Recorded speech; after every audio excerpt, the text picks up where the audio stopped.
మిత్రులారా, భర్తలని భార్యలు ఎప్పుడు ఎలా లొంగ తీసుకోవాలో, చెప్పిన మాట వినేటట్టు ఎలా చేసుకోవాలో, ఎప్పుడు ఎలా చేయాలో అనే రహస్యాన్ని భక్త రామదాస్ గారు అందరి భార్యలకి చెప్పేసాడు. అదేంటంటే, పక్కన చేరియు చెక్కిలి నొక్కుతూ చక్కగా మరుకేళ్ళి సొక్కి ఉండేవేళ ననుబ్రోవామని చెప్పవే సీతమ్మ తల్లి, ననుబ్రోవామని చెప్పవే.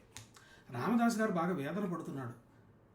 చాలా వాళ్ళు నిజాం నవాబు సైనికులు కొట్టే దెబ్బలకు తాళలేకపోతున్నాడు.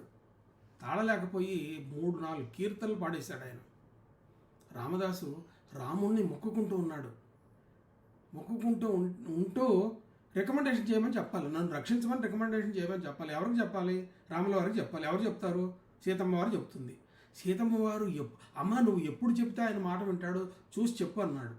ఈ ఆయుధం భార్యలందరికీ ఉపయోగపడుతుందని మనం చేయొచ్చు. ఈనాటి భార్యలు అందరూ కూడా దీన్ని ఆయుధంగా చేసుకుంటారేమో, మరి చూద్దాం. భర్తలు జాగ్రత్త.